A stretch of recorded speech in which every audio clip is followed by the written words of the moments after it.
aquele hospital.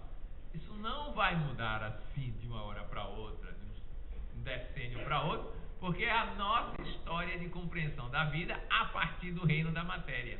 Isto é, porque nós nos percebemos como seres materiais, nós pensamos que a vida que temos única é essa, é preciso aproveitar o máximo. E aproveitar o máximo significa nos beneficiarmos, de alguma forma. Daí porque a regra sempre foi clara e um barraqueiro da minha terra me ensinou com muita nitidez. Farinha pouca, meu pirão primeiro. E coberta curta, eu durmo no meio. A primeira frase foi fácil de entender. Mas e a segunda?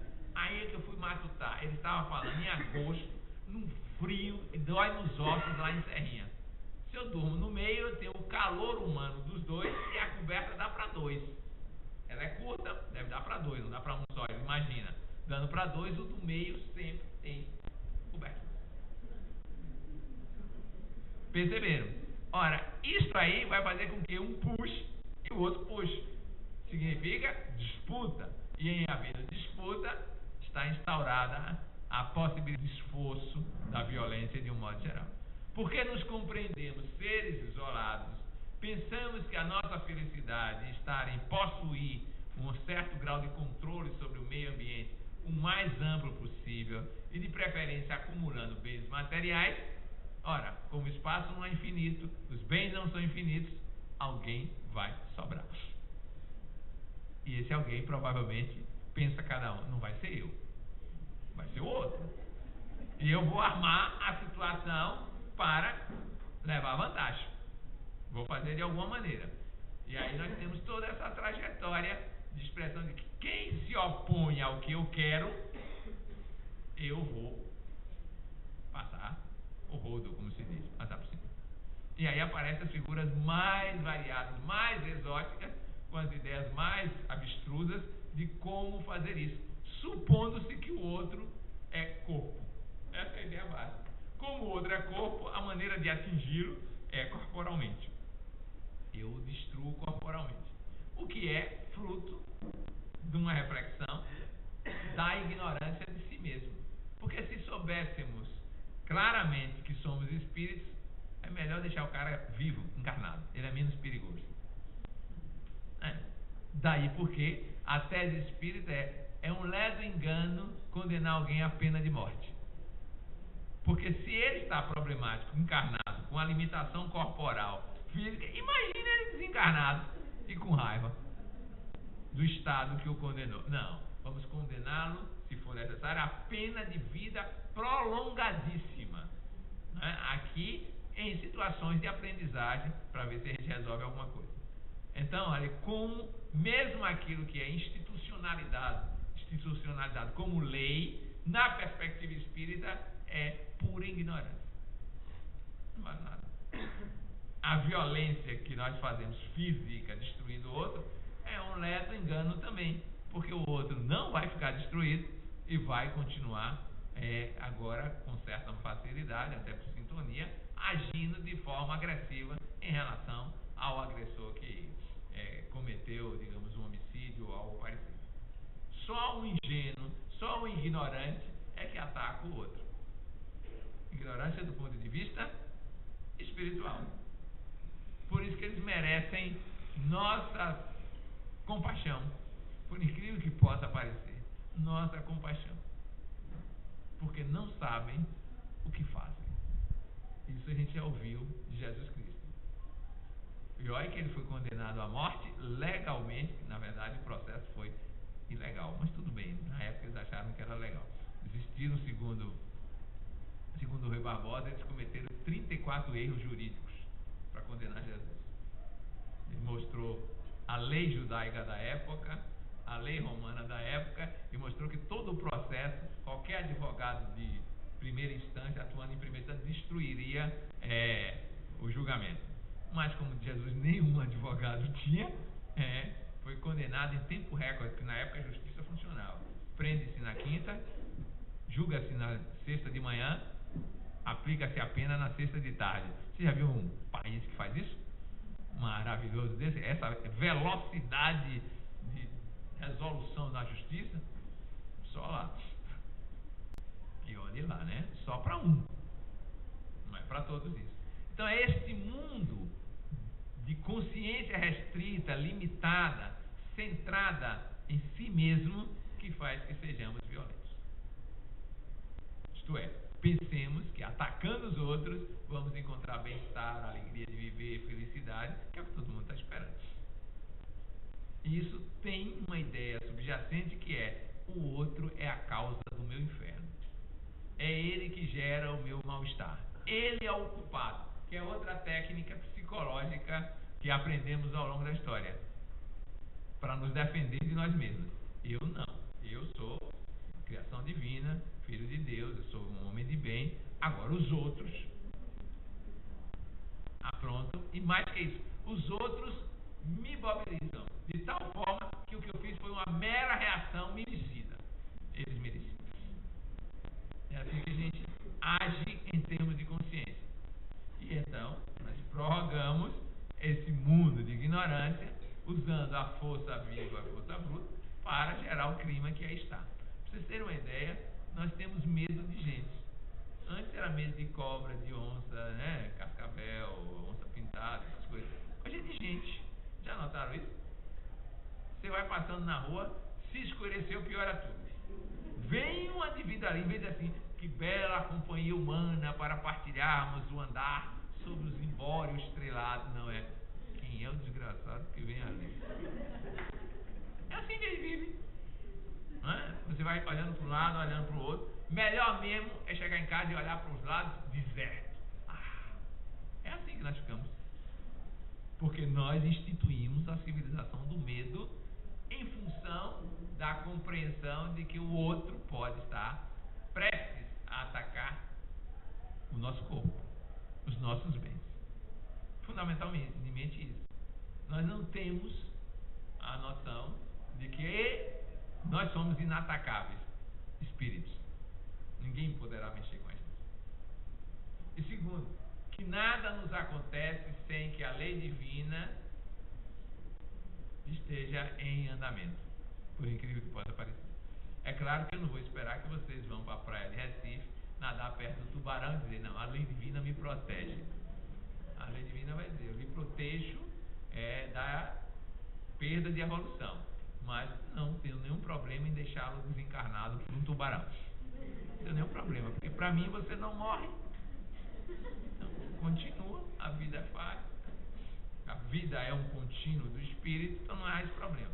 É você se expor a uma situação desse tipo, uma violência entre um animal que não tem a consciência plena de relações sociais e o outro. E eu me recordo de uma cena que é hilariante. Quando eu fazia a campanha do quilo, lá pelos 13 anos, é uma campanha que se sai de porta em porta nas casas pedindo alguma coisa para levar para os pobres da periferia da cidade. Um dia desse chegou, no final da campanha, um homem com a roupa rasgada, a calça rasgada, dizendo que foi atacado por um cão. Eu não entendi aquilo. Aí alguém perguntou: mas como que foi a cena? Não, eu fui pedir a campanha, né? Gritava-se campanha, as pessoas sabiam o que era na cidade. Aí soltaram um cachorro, aquele pastor alemão. E aí o cachorro veio, ele contando, aí o cachorro veio e eu comecei a rezar e dizer: calma, meu irmão inferior, calma, meu irmão inferior. O cachorro veio e deu uma mordida. Eu que ia passando gozador, disse: o problema foi o que você disse pra ele, você chamou de inferior. Se você dissesse: calma, meu irmão, aí dava: mas você chamou de inferior? O que você queria que ele fizesse? O cão. Só pra gozar, evidentemente, né? Porque a linguagem do cão era outra. Mas como é que ele fica na frente do cão esperando que o cão ouça o português dele? Né? A língua dele. A vez que aconteceu comigo, eu não tive dúvidas. Me escondi atrás da penteadeira que tinha.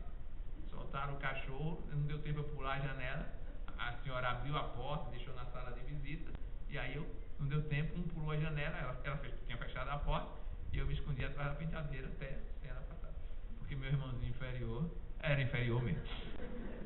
Eu não ia ficar esperando ser peixe na boca de pastor alemão. Não fazia sentido isso. Ora, essa é uma desconexão total da percepção da vida do outro e do que ele pode fazer. Então nós temos esse background, essa base psíquica predadora em nós. Daí aquela novela que ficou famosa, O Médico e o Monstro, ser a nossa realidade psíquica. Nós não sabemos o que somos capazes, normalmente, porque não temos consciência do nosso passado evolutivo, quando isso era normal. De vez em quando, esse passado, que está sob a forma de energia psíquica ou complexo, é ativado por um fato qualquer e a gente se destempera e parte para a violência e depois cai em si. Já fez. Não se apercebeu do seu complexo e nessa situação não soube lidar com ele, torna-se o monstro, isto é, volta ao passado predador, antropofágico, homicida e ataca. Depois que a energia se esgota, a pessoa cai em si e diz: não fui eu. Esse não sou eu. Não é possível que eu tenha feito isso. Só que aí, a essa altura da vida, a vida social foi-se do ponto de vista de relações conceituadas, relações de amizade e até mesmo da visão social das pessoas em relação a isso. Mas todos nós temos esse passado. E esse é o nosso problema. Como dizia Milor Fernandes, que era um escritor brasileiro, o homem é o único animal que ri. E rindo mostra o animal que é. Porque é o único sádico. Isto é, ele ri da desgraça alheia. Ele tem isso dentro de si. Alguém escorrega numa casca de banana, a primeira coisa que a gente faz não é dizer coitado, estatelou-se no chão. Depois a gente vai e socorre, mas primeiro é o animal que ri. Né? Já viram alguém escorregar numa casca de banana? Alguém chorou na hora? Eu nunca vi isso. Né? Não consegue, porque parece que é um negócio hilariante, uma coisa diferente, o indivíduo perder todo o equilíbrio, todo o controle de um modo geral. Depois é que você diz: puxa, mas que desgraça aconteceu com ele, bateu a cabeça, teve traumatismo de crânio, algo parecido. Mas antes, o nosso passado afora. Vocês não tiveram alguma vez uma cena que alguém disse assim: olha, estão com vontade de comer seu fígado? Já viram essa expressão? O que é isso, comer seu fígado? É a velha antropofagia. Não pode mais fazer isso porque a civilização avançou, mas lá no fundo tem vontade de enganar o outro e fazer coisas parecidas. Porque esse impulso está em nós. E é aí que se engendra todo o sistema de violência que nós estamos acostumados a ver nos jornais, na televisão, essas coisas. Está em nós.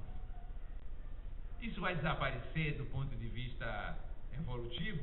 A sua manifestação, sim, mas a experiência, não. A experiência é a memória de como nós nos conservávamos. Foi preciso isso para a gente ter identidade, criar individualidade, o ego se estruturar.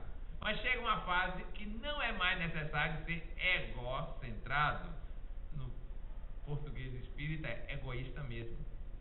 Não é mais necessário isso, porque há um passo evolutivo muito mais rico, muito mais transcendente do que ficar nessa história toda. Porque você hoje faz uma violência, amanhã você tem cerceado a sua liberdade, seja porque fisicamente aconteceu alguma coisa e você foi preso, ou porque uma doença lhe acomete algo assim. Eu me recordo de um indivíduo que ele usava drogas e era homicida. Não uma vez só, porque era pouco para ele. Ele foi internado no Hospital Santo Antônio. Era um indivíduo, um gentleman. Era um indivíduo extremamente educado. Mas o que aconteceu com ele? Ele tinha paraplegia. Ele não podia andar. Mas na cama ele era extremamente educado. Ele ficava olhando assim: o que teria acontecido com ele? Até que descobrimos. Ele foi praticando violência e usando drogas. Lá para as tantas, ele resolveu fazer uma experiência daquelas assim, estressantes mesmo, adrenalina pura. Lá nos trilhos da suburbana, tinha uma área que tinha um buraco, nos trilhos. Ele resolveu se deitar para sentir o prazer do trem passando por cima dele. O trem passando, mas não pegaria, porque ele estava dentro do buraco. Dava para ele ficar lá. E foi, deu certo. Até o último vagão. Só que o último vagão tinha um negócio abaixo do local. E aí pegou, ele estava deitado de costas, pegou exatamente no cóccix, ou no sacro, e aí quebrou tudo aquilo e rompeu com a medula. Ele ficou paraplégico. E eu fiquei olhando. Na verdade, chegou o ciclo de violência dele ao final, porque agora ele começou a